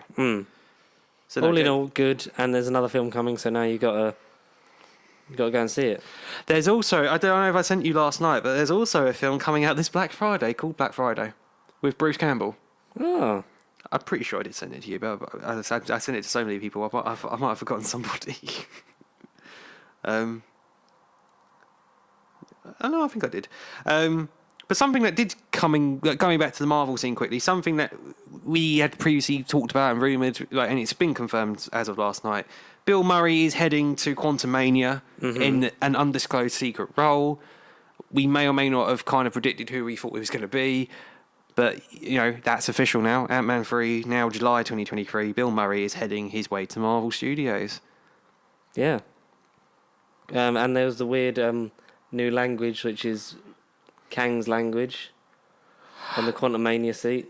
So Yeah. it's like the weird sort of He Who Remains. Because Jonathan Majors, Tom Hiddleston, and Sophia Di Martino were at Comic-Con. We're at the London Comic Con MCM thing, and it's like, oh fuck, we should have gone. That'd have been cool. But I look forward to what Bill Murray could be. I don't know who. I don't know what. I'm intrigued. If he's just Bill Murray, like Zombieland, then sure, I don't know. If he's if he's Senator Kelly. Senator Kelly, someone from because I'm thinking, like you say, Zombieland president vibes, like someone in a suit who isn't like a comic superhero powered person. But I'm like, yeah, Senator Kelly, I don't know, maybe he can tie into what's to come from the Foxverse and stuff, I don't know. Clerks official trailer, what's this? Live on the air? Kevin Smith's new movie, Clerks. Well, you heard it here first. Okay, I'll watch it afterwards. Someone's pointed out that Dan Stark is going to be the first Doctor Who actor to have played roles in all the showrunners' eras. That's true. So it was Jask was the name of the Sontaran in End of Time. So obviously Score, Jast, then Strax, and then Svild. But someone's saying that one on the horse looks like the guy from Game of Thrones, the one that hates Jon Snow at the wall. Okay. Yeah, because it does sort of look a bit like him. It's like... As opposed to Dan Starkey. Yeah, he would be a good cool Sontaran. Fit. Yeah, actually. Yeah. I don't know I don't think he's short enough to be a Sontaran, but maybe they're not doing that anymore. Guy who hates Jon Snow. There could be a lot of people. Game of Thrones. Alistair Thorne. Owen Teal. Yeah, that's the one, because he was in Line of Duty as well, wasn't he? That's right. Owen Teal. Welsh actor. Yeah, because he was in Torchwood as well. In Countryside. It makes me happy. Ah, what a great episode. He's also in A Discovery of Witches. Out of the blue. Someone has collected all of the character options Pandorica and is now displaying it with a Matt Smith toy. And that makes me think, I would like to do that. You're going to need to do that. Well, Owen Teal was in Vengeance on Varos. that doesn't shock me because how old is he? How old is he? How old is Owen He is Teal? 60. 60. doesn't look it. No. He looks very good for his age. Late 40s, I'd say mid 50s as a push. Early 50s. I wouldn't have said 60, but hey. A character known as Maldak. 2 episodes of Vengeance on Varos. I mean, I don't remember that, but I need to rewatch Vengeance on Varos. By the sounds of it. Speaking of rewatching Vengeance on Varos, you're gonna love how this. Love how this one goes. Yeah, Ready? go on. Yeah. Knock knock. Let more venom in. It's time to talk. Spoiler filled about venom. Let there be carnage. Vengeance on Varos is Vengeance translated on to Carnage. in Welsh. Oh no. No. Yes. Fuck. Where do we start with? Spoiler warning. So do you want to play Eddie and I'll play Venom? Do your Venom voice. Hello, Eddie. Georgie. I want to talk. Oh, it is a red one. Oh, shit. That is quite a good Venom voice. That's a red one. Domestic abuse. Venom, spoilers for Venom. Let there be carnage, because, my God. All right, so, where do we start? I'm fed up, Eddie. I want to eat bad guys. I was snacking on bad guys. Shall we do the rest of the podcast like this? I sound a bit like Brian Blessed. You gotta do. It was an enormous chicken, Eddie. Oh, For some reason, chocolates have the And same brain power. chemicals as brains. Yeah, I don't. Yeah, chicken and chocolate. How does that Chicken and happen? chocolate, the Nerd Bible podcast.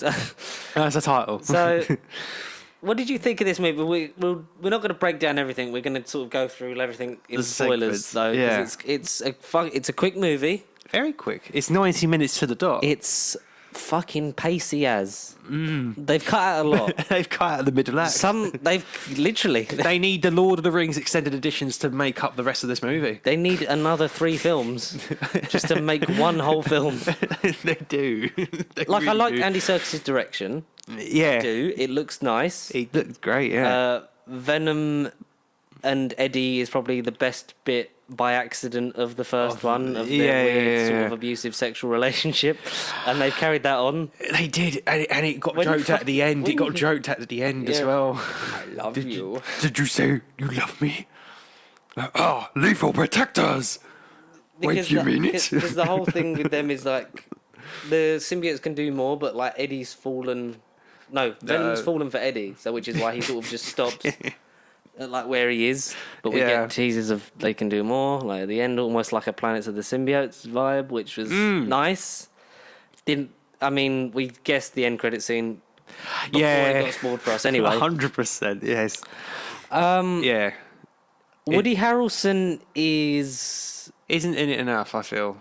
no, but also I don't get what his Carnage is meant to be. No. Do you get me? Like, I feel like there's something Yes, I missing. get you.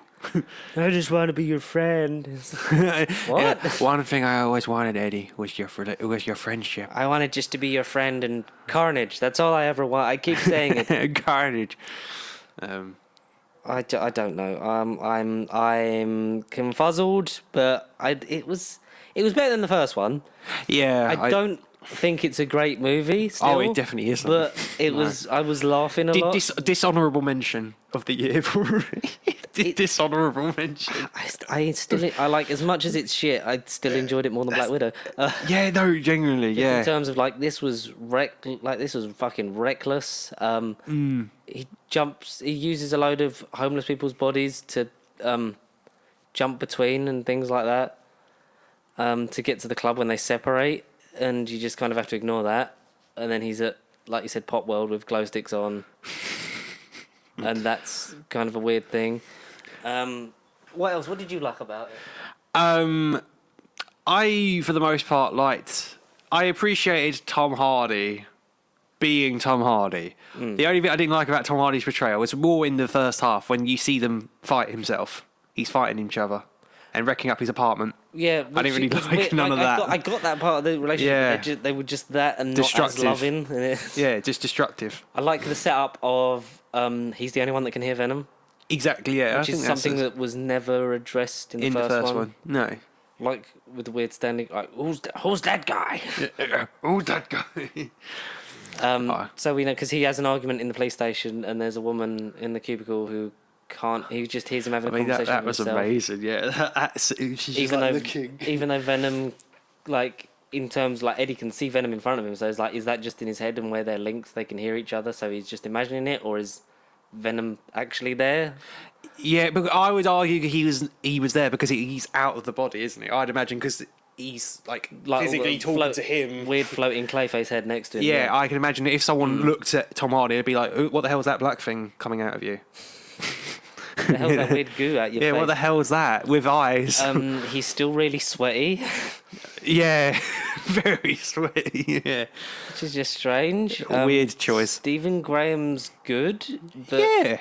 I don't. His mine, not to jump ahead of the movie, his character will become toxin. Because he's in the comics, yeah. But they set it up because Cletus bites Eddie, because like the symbiote's like in him, but they're not.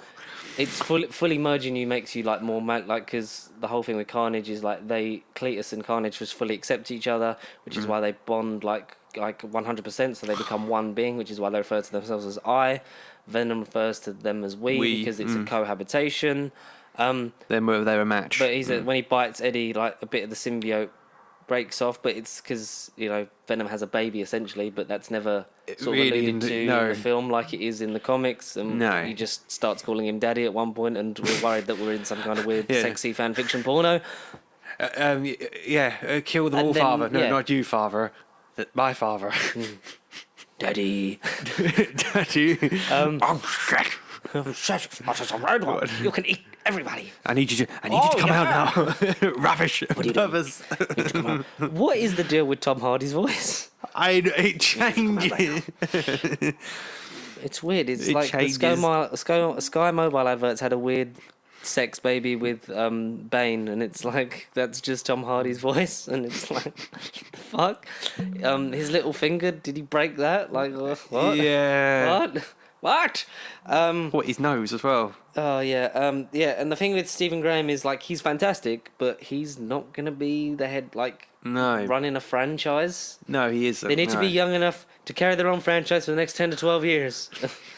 As Deadpool clearly states in Deadpool 2. Yeah, but then his eyes just glow because apparently Carnage birthed Toxin, and yeah. I thought he like snapped his neck. I thought he was like died. Yeah, like, and then you see his eyes go blue. So it's like So it's not like he got bitten. He's now Toxin because a bit of Carnage that we didn't see broke off and had a baby, which was Toxin. Deleted scene. And then we don't know. So Venom's a granddad. Yeah, great. Yeah. And Naomi Harris is good. I didn't feel like she was like with James Bond, she's not in it enough. No, she isn't. Both features, she's barely in. Do you know my favourite bit of the film? Her accent. No, but that was close. So the bit near the end when he knows he needs that the symbiotes are sensitive to sound, and he sees Shriek after she's basically been because Carnage doesn't like Shriek because obviously symbiotes are sensible to sounds, but only tolerates her because Cletus is in love with her.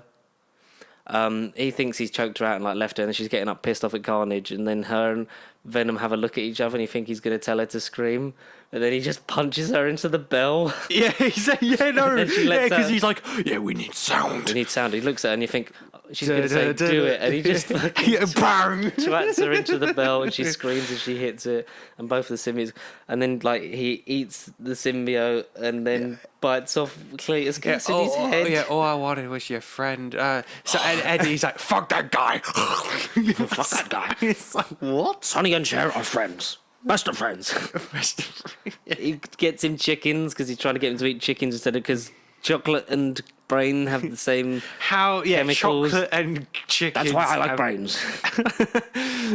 At least it wasn't chocolate and tater tots. They've upgraded. So he tries. Chickens don't have enough brains, but Eddie's getting him chickens to eat. But he names two of them because he likes them. I can't remember their names. So he's like, look, Sonny and Cher are friends. Sonny and Cher, that's it. Best of friends. Look, it's never going to work out, guys. Okay, don't look at me like that. Yeah, because he goes the whole thing of I've named him, so I'm not going to kill him. But he eats other chickens, but he's not very happy about it, and they don't have enough brains for him.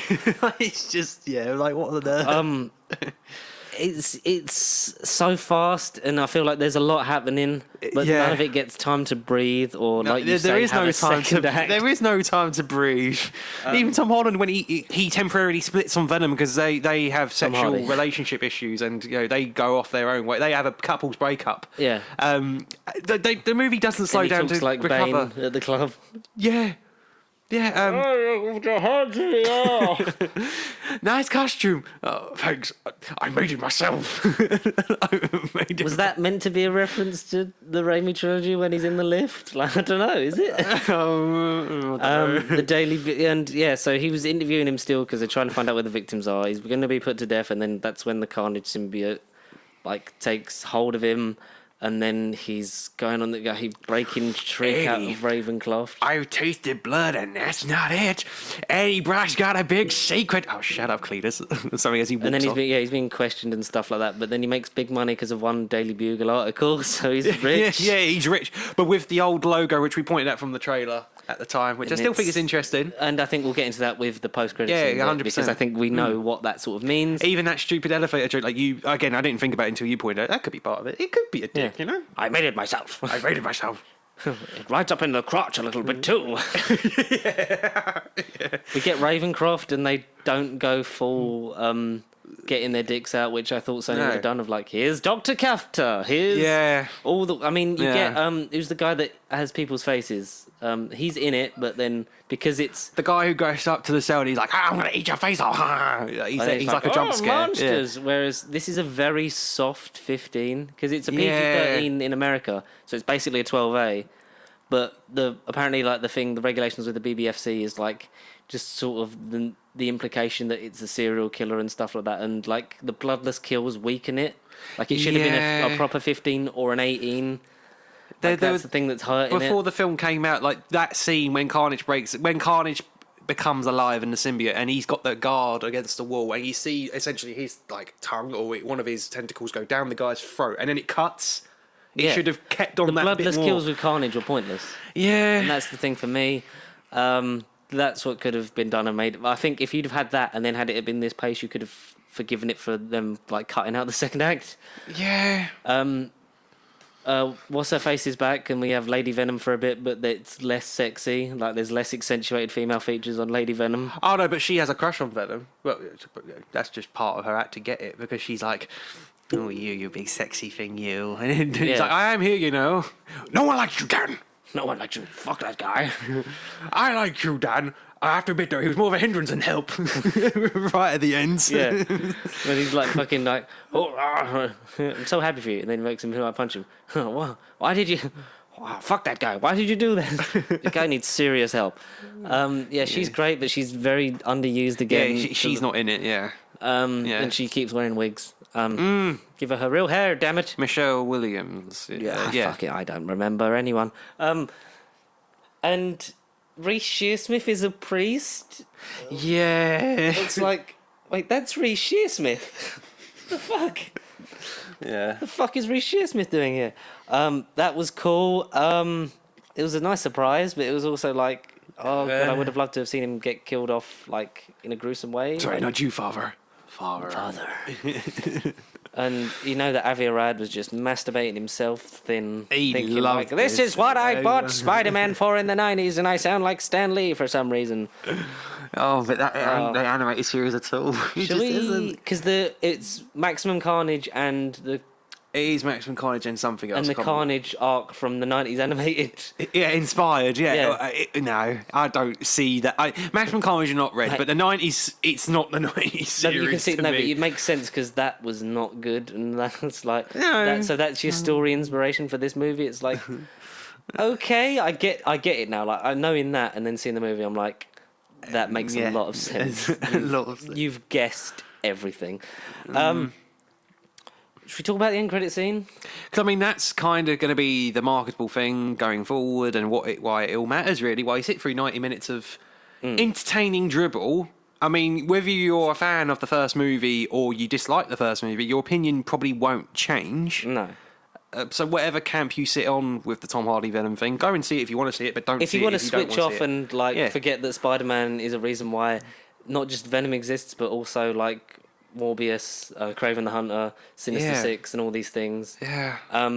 Yeah, but it is in a different universe. Because is. it was meant to be before. It's like, it's MCU adjacent. It's never going to contradict anything in the MCU. So if you want to believe this is happening on the West Coast, Do you think? Sorry to cut you off, but do you That's all think right. if Andrew Garfield was sticking around and they never did Tom Holland and great, Amazing Spider-Man, this is what it would be like. wall of villains. No, do you think the Venom verse would have been set in that universe? yeah, I think it Yeah. would all take place in one thing. All in Because that. they would obviously had already tried to get Andrew Garfield on board, but then it was just like, and then to start again, cut the ties, back to basics, blah blah blah.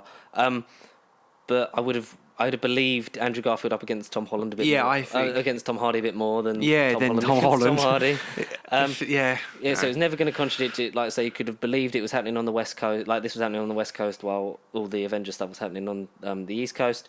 And, yeah, so it's a Yes. different universe because obviously the Daily Bugle. Is it the Sam Raimi universe? We don't know. We don't know. But no. it's the same sort of logo, and also The it font. makes a lot more sense for Morbius having the Sam Raimi suit and Murderer on it. So is that an aftermath of the Raimi thing, and all those are going to culminate, or But it's still be interesting that. teased or set up? Because obviously Morbius comes out after. No Yeah, Way Home. that's a good point. It's still interesting that Morbius is after No Way Home. Whether or not that was always going to be the plan, you know. And is Michael Keaton definitely playing Vulture from our universe, Or is he just Bill Murray himself? or is it just another guy that just happens to Have look his like resemblance. Michael Keaton, yeah. Yeah, hence Zendaya and as Mary Jane in Far From Home 3 times.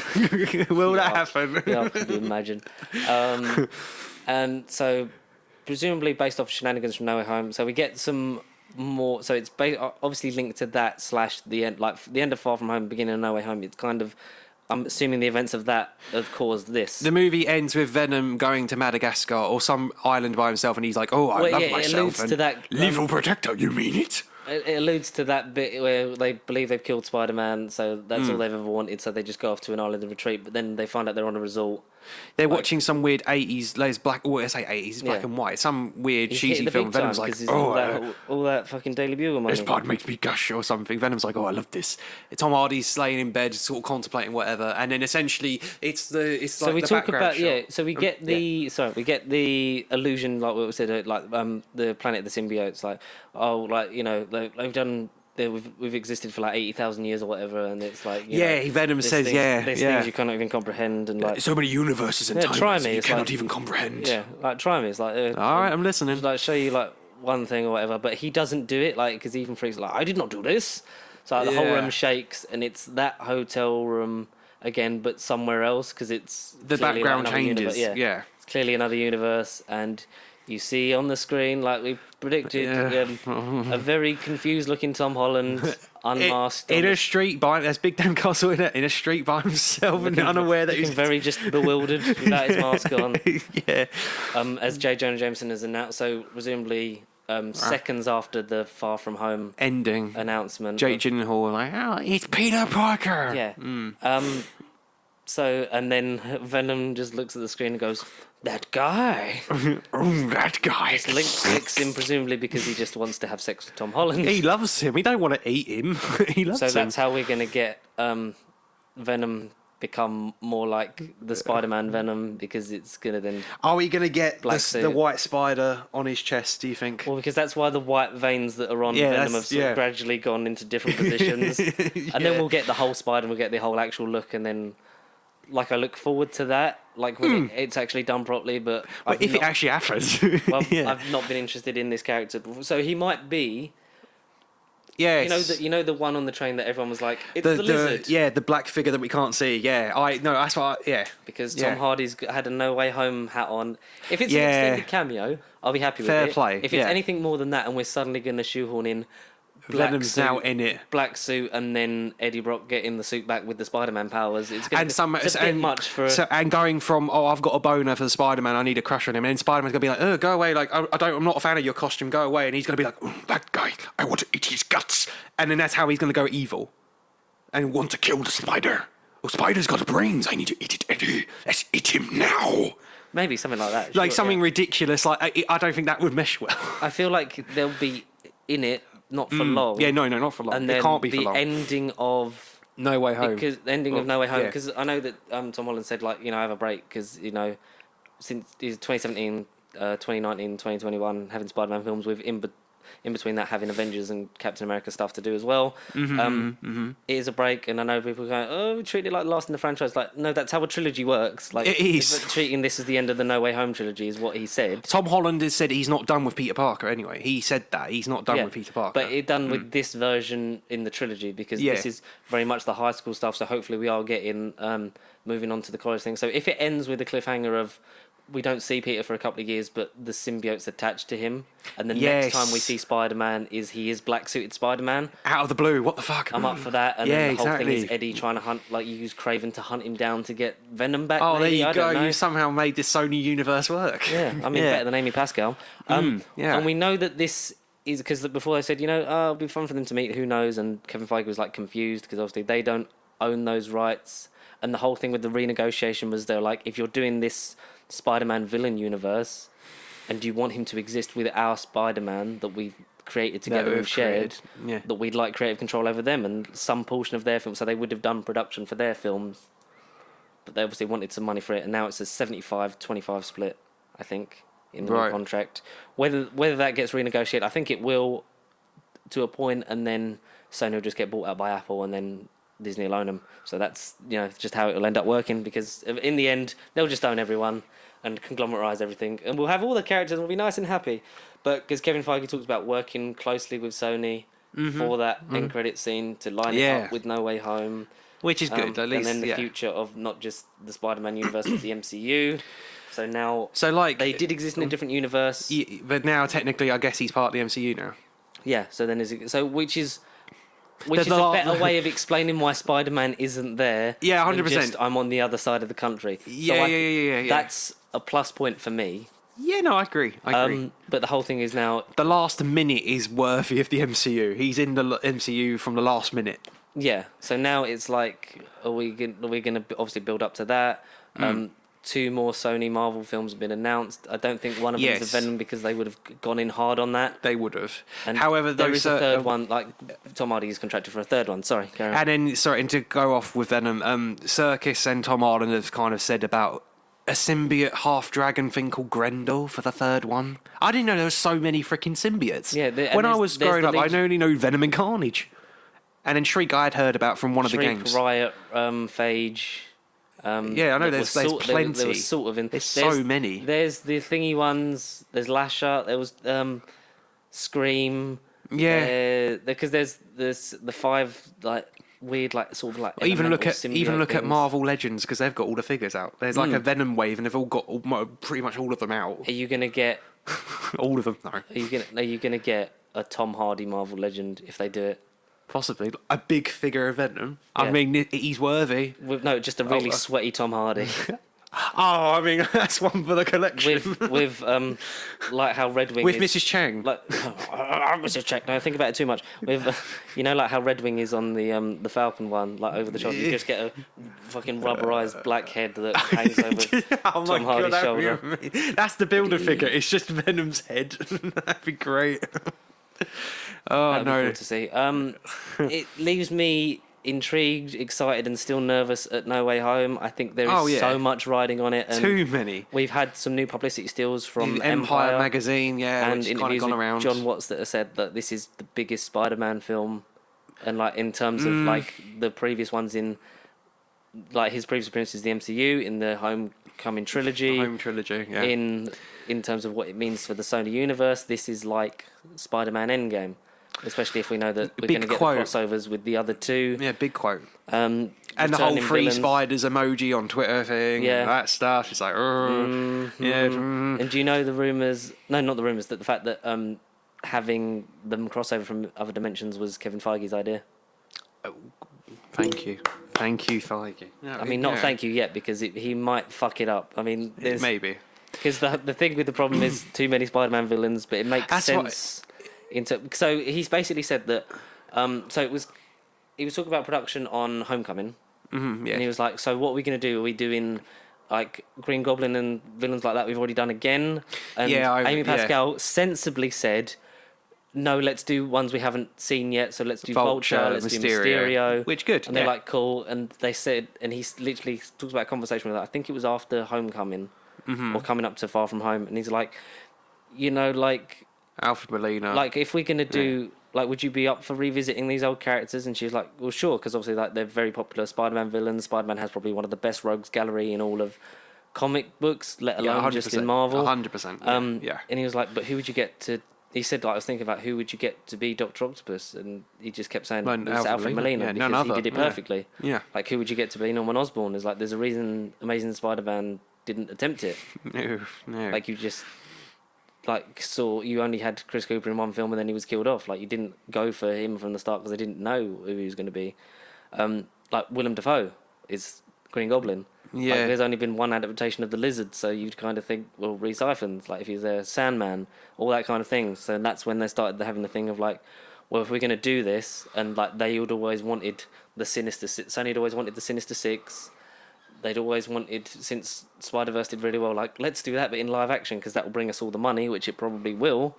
Whether it's going to be any good or not is still up for debate. Yeah, we'll see. What effect it had, because they were at the point of when, in the production of Far From Home, when they were trying to pull him out, Kevin Feige was like, right, so we're going to have to figure out how to logistically write Peter Parker out of this universe completely, and debating the thing of he was going to get then trapped in another universe or whatever, and then never be seen again in the MCU, but then exist Technically still exists in the Sony stuff. universe. Yeah. And I still think that had the renewal not happened, they would have gone through with the thing of like, well, we did this 3 Spider-Man film with Marvel as a co-production, because I remember Tom Holland spoiled that on Homecoming press junkets years ago.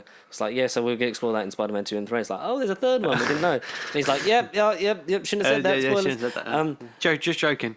But obviously the original contract that was around was, there was a 4th one, but it was just a Sony-led one. It was like, they were going to pull him and be like, see, you like Tom Holland Spider-Man? Well, we've still got him, and we've got all these Spider-Man characters. Come subscribe to Sony Plus. Yeah. Come see our solo Spider-Man films again. We won't fuck it up again, we promise. Yeah. I don't know, man.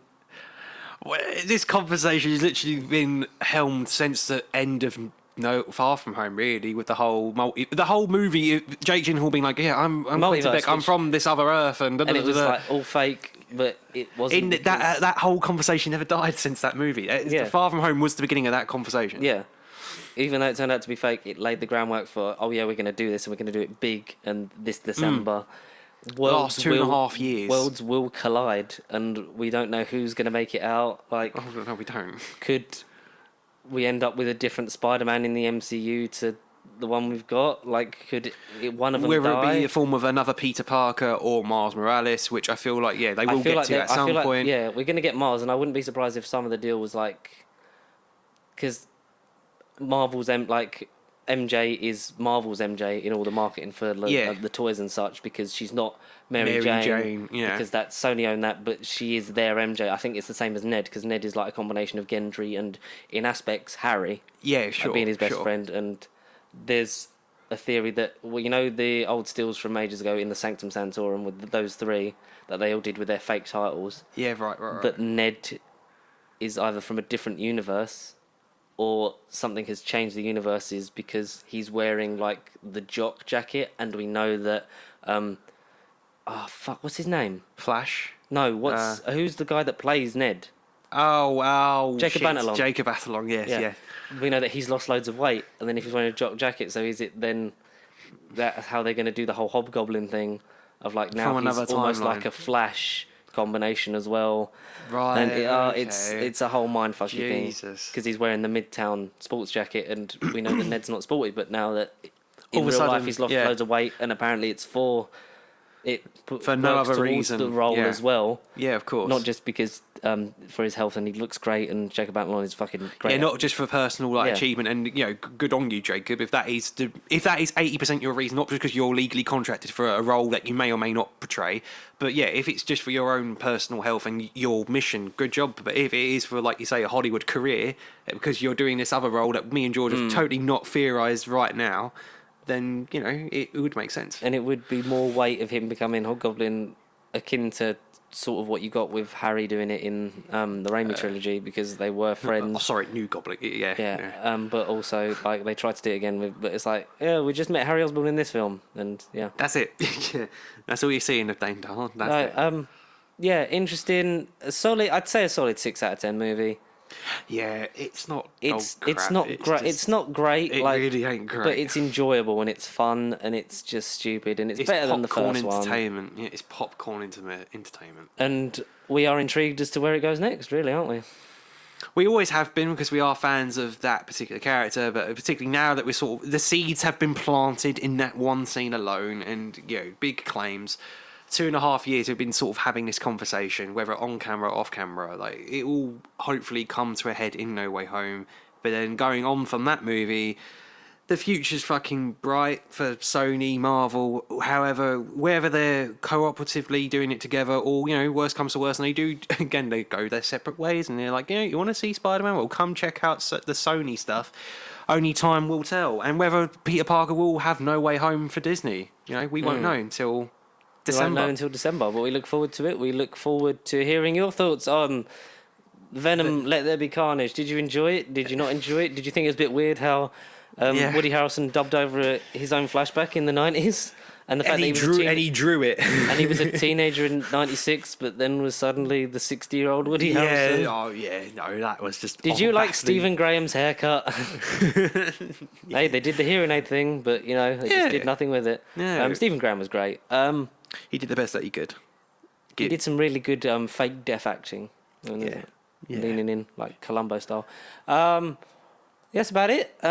If you want to get in contact with us and send those emails about those things, like Stephen Graham's haircut and Woody Harrelson definitely being older than a teenager in 1996, you can send those to nerdbiblecontact@gmail.com and at Pasty Sheep across Facebook and Instagram throughout the week if you want to get in touch with us. That's our Sony address. That's not the MCU address. Yeah, what else? There is not a cliffhanger this week, is there? Oh, it's sort of a cliffhanger if you haven't read it. That maybe I don't know. The Eternals has the MCU's first sex scene in it. I had not read that. Chloe Zhao Sexy. talks about how, like, not just showing two people that are in love, like, in that aspect, but, like, physically as well. Obviously, like, it's PG-13, so you're not going to see anything wild, but it's, like, actually having that is like, oh, that's quite weird. It's And a lot of people have really described Eternals as dense, like a lot happening. Obviously, second longest run time. It is. A lot of mythos building and world building post the blip. Characters and reveals that we've seen. So we'll have to see how we get on, won't we? Yeah, I'm quite excited now for hearing that because it's roughly the same length as No Time to Die. 2.5, 2 hours and 40 minutes, something like that. Mm-hmm. I don't know, interesting. Yeah, it's only next week for us. Yeah, so by the time we would do next week's episode and you guys listen to next week, I would have covered it and I would have seen it Friday. Because it comes out next Friday. Yeah. Yeah. So it won't be on next week, it'll be the week after, won't it? So 3 episodes from now, we hopefully we both will cover it. We'll like both will see two, it. yeah. Maybe two, innit? Yeah, so it comes out next Friday. So by the time we record, The 3rd episode from now. 3 so episodes. not from this now. one, not the next one, the one after that comes out on the 12th should be that one. But until then, enjoy and you are part of the MCU. We are now part. We are Venom. say a funny Venom quote that we can end on. Say "Stay pasty" in Venom's voice. Stay pasty like a turd in the wind. Or some chemicals on the red one. Oh shit, there's a red one.